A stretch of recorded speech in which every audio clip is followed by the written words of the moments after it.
Well, Peter Whittle's joined the debate, Deputy Leader of UKIP, as well as one of the two London Assembly members. Welcome to you. How do you think we're going to meet, I mean, construction sector is the one we focused on there, going to meet the needs of the economy if we or without EU workers? Well, first of all, I mean, it's always been the position of my party that EU citizens who are here and working here and settled here should absolutely stay. I think that this is very bad of the government and Theresa May to basically put people in that position where they're like political pawns. So we absolutely think people should be allowed to stay. But otherwise, she loses her negotiating position, doesn't she? She has to be careful with the, the rights of our citizens abroad. I don't think you should use people in that way. I mean, I think that we've never deviated from that. That basically, when Brexit comes, that people should basically be allowed to stay. But I think that the main problem really is, particularly in the construction industries we were talking about there, is that there is a massive skills gap. And, the sort of things that have been coming out of City Hall this week, somehow or other wants to kick this tin along the road. It basically says, well, yes, we do have a skills gap and we must look at that. But for the time being, we need these workers. Well, I would say, basically, London's population has grown by 25% in 2 decades. If you bring more people in to build more houses, where are these people going to live? Where are they going to live? Probably they'll end up living in appalling conditions, as we've often seen. So what happens then? What are you saying? What are you arguing should happen? You'd say the construction workers, the people that were settled here now from the EU, they would stay. Absolutely, they brought the skills. Yes. But there's a natural churn, and there are people that come for a short term and then go. Yeah. You would put controls on that. But all the indicators from groups in London and business groups is that that will lead to serious problems in terms of the sector and construction if you do that. Or what arrangements would you put in place to allow more to come in, or would you say no more? No, I think the point is that time and again we hear this. I go back to what I just said.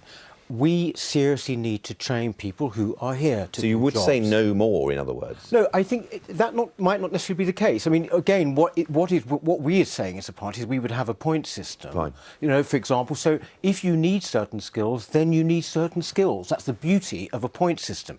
The problem is that the Prime Minister so far and the government have not really said anything about how they plan to control migration or otherwise. Well, just to take out that point of a point system, because of course it was a point system that Labour introduced in terms of a sort of migration strategy, not in relation to the EU. But what would be wrong? Is that what you accept is what we would need now? Well, I'm just genuinely confused watch all these Brexiteers jumping through hoops about how we don't really mean it about these EU workers. Of course we want them to stay, but when you actually ask for commitments, then they're not forthcoming. And people are voting with their feet now because of the real uncertainty. 1 in 6 people in my constituency comes from one of the 27 EU, and so every weekend when I knock on doors, that's the #1 issue, and people are really scared and worried, and understandably they're not making that commitment to this country. It's not just what are they scared or worried about? Because if they've been here quite a long time, they'll be applying for residence. That's not. I mean, come with me one weekend, and you'll see the real fear and concern and despair that people have that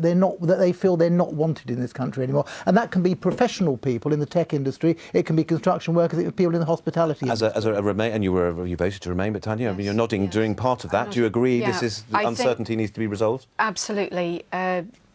Like Andy, it is upsetting when you have EU nationals, and I had a surgery with one of our MEPs to reassure people, and they come from all sectors: construction, the care sector, science sector, creativity sector. These are all sectors where we want EU nationals to continue to come and work here as well. It's for our benefit.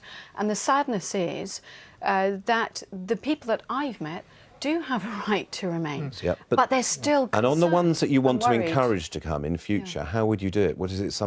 Is it a work permit? Is it a points-based system you want to see? Is it a work permit? Is there an argument for a regional London work permit system? I'm happy. I mean, I see it sector by sector. I'm happy for a system where we get people where there's ease of people coming in. Remember, we do have a problem for science of recruiting people from overseas. We want to make it as simple, non-bureaucratic. It's the practicality I'm more concerned about. All right. Well, I'll come on to that, to both of you in a second on that. But Andy, now we are where we are, and you're someone that voted for Remain. What do you want to see in place now?